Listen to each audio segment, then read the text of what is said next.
رئيس ميكائيل بلبل ايوار باش هم بخيراتن وگوت ارمان جوستان در کرنا کردیا کرمانجیه گهشتی چقونا غکی او فرهنگ و آمده کری دوکن کیجان نافچه ین سرکنه ده Gelek spas ji bo vexandina we mala we ava be. Hûn dizanin yani ji bo standardkirina ziman du sê xebatên gelek girîng hene. Yek jê mesela amadekirina rêbereka rastnivîsînê û yek jê jî ferhenga rastnivîsîne. Yani ew tiştek wek ortografîk yani ferhenga ortografîk û îmlaya peyvatê de heye. Elbet yani alfabeyek yekgirtî qonaxa pêştirîn wek grafîtayzasyon jê dibêjin. İcar em wek komek zimannas ji çar heb ji Başûrê Kurdistanê, çar heb ji Rojhilatê Kurdistanê, sê heb ji Rojavayê Kurdistanê û êdin ji Bakur û diasporaya Kurdistanê, her wa du heb jî ji Xorasanê. Akademîsyen em tên cem hev û zimannas em tên cem hevdû ve heft sal zêdetir çêbû bi rastî. Li ser vê ferhengê em dixebitin ku em îmlaya peyva rastnivîsîna peyva serast bikin. Yani çünkü yani dema modern di sed salê dawî da Kurda dewletên navendî ava nekirine ku dezgehê wanî navendî û biryardar hebin û ji ber wê gelek jara dezgehên sivîl ev kara nekirine û ez bêjim hinekî carna jî norm ji xwe ber çêbûne û bi vê awayî hinek yani tiştin rûniştine yani îcar ême em dixwazin hemû devoka li ber çava bigirin yani ji ber wê gazî em mamostê me yî akademîsyenê badînan jî dikin, herêma badînan jî dikin ku du heb ji wan profesorin li zanîngehên Başûrê Kurdistanê. Hem ji tecrübe wan îstîfade dikin û hem jî em devokê din li ber çava digirin bi perspektîfeke millî netewî em dixwazin ferhenga standard çê bikin yani. برئیس میکائیل چند روژên derbasbûyî de li Zaxo yekemîn pêşangeha navdewletiya Pirtûkan hate vekirin wexfa we jî li wê derê amade bû. Min hindek pirtûkên wan anîn bi kurmanciyekî xweş nivîsandibûn. Yek ji wan a rêbera rastnivîsînê wela min re bû lê min naniye stûdyoyê. Cudahiya wê û wê ferhengê çi ye ku niha hûnê derxen? Cudahî wiha wekî min got yani ana ferhengên rastnivîsînê hene. Yani mesela ferhenga rastnivîsînê de derbas dibe tê peyva çawa binivîse. Mesela ê Kurda varyant print. Mesela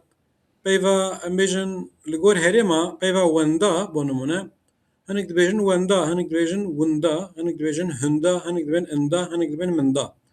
Îcar gelo kîjan em ê esas bigirin? Yani kîjan ê gerek em di rastnivîsînê de, televizyona de, perwerdehê de em ê kîjan ê bikarbînin? Yani mesela bo nimûne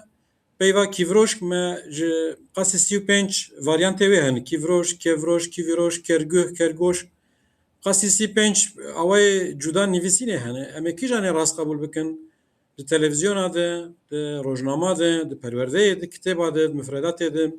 Yani min em ê kîjan ê rast qebûl bikin? Kîjan ê binivîsin? Ji bo ku ew tevlihevî ji ortê rabe û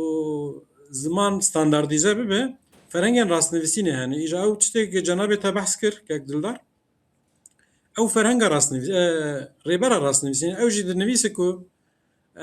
rê û rêbazên mesela bikaranîna zimanî ji aliyê gramerê ve gelek cara morfolojî ve yani mesela dibêje em bêjin hevalê min bo nimûne hevalê Ahmedî yani bêjin hevalê Ahmed nebêje hevalê Ahmedî bêje. Çünkü hin herê Musa dibêjin hinek Musa dibêjin em ê rast qebûl dikin ya jî bo nimûne eger ji fiîla ezmînak bidim Kurd qismek biçûk dibêjin ez nava xwe narazêm lê hinek jî dibêjin dirazêm divexwim bo nimûne.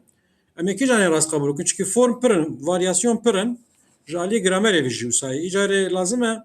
ji aliyê gramerê ve standardek çêbibe. Ji aliyê rastnivîsînê ve bo nimûne li Başûr hin tiştê me û Başûr jî nekevin hîn. Erê yani ji bawayê alfaba jî şev cuda bûye bi rastî Bakur û Rojava alfaba latînî bikartînî, îmlaya latînî esas in. û li Başûrê Kurdistanê jî herfên erebî tên bikaranîn. Ew jî li gor herfên erebî îmlayek cuda çêbûye. Îcar carna ev ji hev cuda dibe. Yani mesela em bi vê oxtan bêjim bi vê meselê em bi vê em cuda dinivîsin li Bakur lê li Başûr bi hev tê nivîsandin gelek cara ya jî paşdaçek ra û da carna ez dibînim bi hev tê nivîsandin li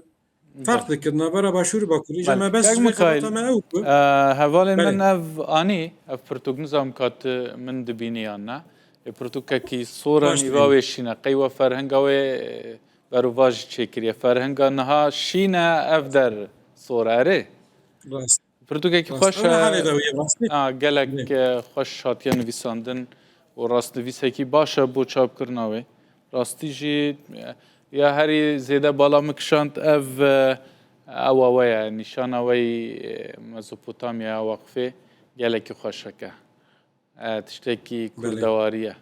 seheta we xweş xebat xweş ji bo wê Kak Mikail vê pirtûkêya rêbera rastnivîsînê û ferhengê dê çi giringiya xwe hebe bo şagirdan bo xwendevanên ku nû diçin dersa bijarte diçin zanîngehê dixwazin hênî Kurdî nivîsînê û gotinê peyvînê bibin اره براستی ji bo rêbera rastnivîsînê ji bo rê û rêbazên rê û rêzikên hînbûna zimanî yani yani mesela wekî min got mesela em dibêjin tiştên devokî hene û tiştên standard hene ana devokek tenê bi tena serê xwe têra zimanekî standard nakim lê me gelek devok li ber çava girtine û him formên belavbûyî di nav Kurda de me esas girtine û wanan pêşniyaz dikin ku di rastnivîsînê di wana bên bikaranîn îcarê mesela bo nimune ez bêjim mesela hinek Kurd dibêje tu ketî yî hinek dibêjin tu ketî ye hinek dibêjin tu ketî yî hinek dibêjin tu ketî yê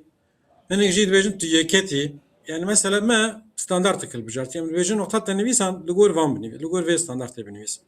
îca bi sedan tiştê wisa tê de navê bajara bêjin navê meha navên bêjin dîn û baweriya tê çawa binivîse kengî biçûk kengî mezin binivîse kengî cuda kengî pêk vek binivîse qaîdê wisa tê de hene yani tu zanî Kak Mikail di salên derbasbûyî de ji bo kurmanciyê tim mesela navçeya Cizîrê ji ber rehmetiyê Emîr Celadet Bedirxan esas dihate girtin ji bo nivîsîndinê ji bo xwandinê di çapemeniyan da di vê standardkirinê da jî her wiha ye yan jî hinekî guhertinên din tê de çêbûne madem û akademîsyen li her dera Kurdistanê birine ji bo vê ferhengê Tizane li Bakur ji bo îmlaya latînî ez dibêjim ji bo erebî ez nabêjim ji bo îmlaya latînî Celadet faktorek girîng bû taybetî çêkirina alfabeyek yekgirtî ji bo kurmanca ku zaza jî ana bikartînin heman alfabê bikartînin Kurdê zaza li Bakur û kurman ji wê alfabê bikartînin îcarê Celadet Bedirxan emrê wî têrê negirê rêberek rastnivîsînê binivîse û ew meselên ortografîk rastnivîsînê gelek kin ku çareser bibe û her wiha yani gelek wext derbas bû yani zêdeyê heftê salî derbas bû ser mirina rehmetiya Celadet'e wî yani bi hawarê de yani hawar pêncî û heft hejmar derketî bi taybetî heta hejmara bîst û hefta bêtir pratika alfabê û bêjin rastnivîsîna herfa çawayî tiştê wisa ne li ser yani meselên îmlayî meselên rastnivîsînê pir kêm nivîsandî Celadet Bedirxan îcar kê ev temam kirî kamuran hinek ev temam kirî Enstitûya Kurdiya Parîsê hinekî li ser wê zêde kiriye Enstitûya Kurdiya Stenbolê li ser zêde kiriye Enstitûya Kurdiya Amedê hinekî kar kirine bi xêra televizyona hinekî ew ziman belav bûye çünkü ê xelkê dewletê wan hene esas yani ev di lîteratûrê de ve karê dewlet dayê yani ev karê rastnivîsînê karê standardkirina ziman karê dewlet dayê ne karê dezgehên sivîl û şexsayê lê bingeha xwe me jî li ser bingeha Celadet ne li dijî Celadet hin tiştên biçûk 1980 de Enstitûya Kurdiya Parîsê esas biryarên Celadet revîze kiribûn me jî hin gelek tiştê wî qal nekiribû çünkü mesela Celadet li ser zarfa nenivîsandiye li ser edata yani ser daçeka nenivîsandiye li ser kêşana fiîla tiştek nenivîsandiye emrê wî têrê nekiriye em dizanin qeza derbas kir wefat kir rehma Xwedê lê be îcar me cara ewil Kurdê Bakur Kurdê Başûr Kurdê Rojava û Kurdê diaspora ekolên cûr bi cûr û her yek ji fikrên cuda ne me anîn cem hevdû li Diyarbekir yani ji 2015 de û me ev xebata kolektif kir çünkü mesela ziman meselek netewî ne mesela partiyayê îdeolojiyayê dezgehekê teneyê bi perspektîfek millî lazim em ero çareser bikin me jî em hewl didin bi vî awayî van hinek biryara bidin ji bo Kurdiya kurmancî yani gelek gelek spas xebat xweş Kak Mikail Bilbil akademîsyen her wiha serokê Weqfa Mezopotamya ji Mêrdînê tu bûyî mêvanê Rûdawê êvar baş.